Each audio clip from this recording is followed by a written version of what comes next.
Study series is no longer just a toy line. It is becoming one of the biggest divides in the Transformer community right now. What makes this so interesting is that most collectors do not even agree on why this is happening. Some people believe this is the best study series has ever been, especially with larger and more ambitious release. At the same time, other collectors are quietly stepping away, not because they hate the line, but because something about it no longer feels the same.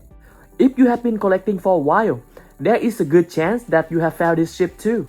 So the real question is, what exactly changed and where did it start? Firstly, the mystery.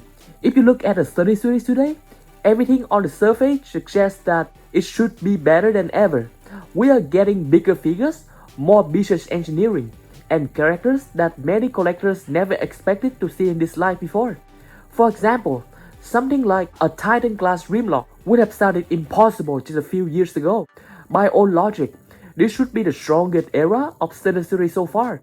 However, more and more collectors are starting to hesitate before they buy. You can see people saying things like they used to pre-order everything, but now they wait. That kind of shift does not happen randomly. It usually means something deeper has changed. Firstly, the trust shift. Study series did not just succeed because it released good figures, it succeeded because it built trust with collectors over time. For years, you did not have to overthink your purchase. You knew what you were getting. You expected a reasonably accurate robot mode, a functional transformation, and a scale that made sense alongside other figures. That consistency made collecting feel easy and enjoyable. But now, that trust is starting to turn into something else. Instead of buying with confidence, collectors are beginning to evaluate every release more carefully. They are no longer asking whether they want a figure, they are asking whether it's actually worth it. That one change in mindset affects everything. Then, the price trigger. A big part of that shift comes from something very simple but very impactful. The price. Study series used to feel predictable. Deluxe figures were around $19.99 or $20. Voyagers were around $29.99 and Leader were typically $49.99. At that time, most collectors did not question the value very much. Now, things look very different. Deluxe are often close to $30, Voyagers are now more than $40, and Leader are pushing past $60. And now we even have Titan-class figures approaching $190 or $200. The issue is not just that prices have increased, the real issue is that expectations have increased along with them. When collectors pay more, they expect more in return. They expect better articulation, cleaner engineering, stronger material, and fewer compromise. When those expectations are not fully met, even a good figure can feel disappointing. That is when collecting starts to feel less like excitement and more like decision making.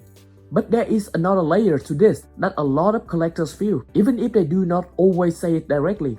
It is not just that the prices are going up, it is that some figures feel like they're given less while costing more. Some collectors point out things like smaller accessory, simpler engineering in certain areas, or figures that feel lighter compared to older releases of the same class.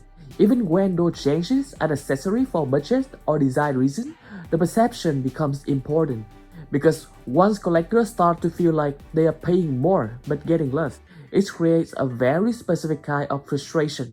It makes every new review feel like something that needs to be proven, instead of something that is automatically exciting.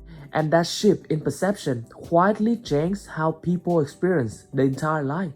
However, the price alone is not a full story. Collectors are generally willing to pay more if they feel that the value is there. The biggest shift is how study series is being compared today. In the past, it was mostly compared to older Transformers line that made improvements feel like very clear.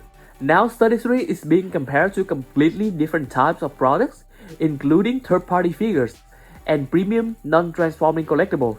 These alternatives do not have to worry about transformation, which allows them to focus entirely on proportion, articulation, and trim accuracy.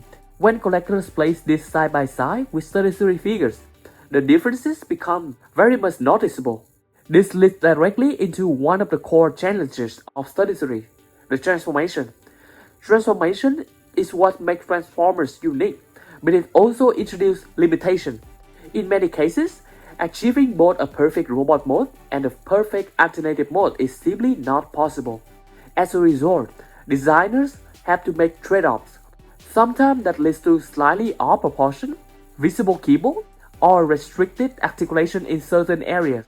In the past, this compromise was widely accepted as part of the experience. Today, those same compromises are being questioned more than ever. Collectors are now asking why they're paying higher prices for figures that still have visible limitations. The community are divided. All of this has led to a noticeable split within the community. One group of collectors believe that transformation is essential. For them, if a figure does not transform, it does not fully represent what Transformers is supposed to be. Another group is starting to prioritize display quality, including accuracy, articulation, and overall impression on the shelf. From that perspective, a figure that looks better and poses better in robot mode may be more desirable, even if the transformation is less impressive or even non-existent. Both viewpoints are completely valid, but they lead to very different expectations.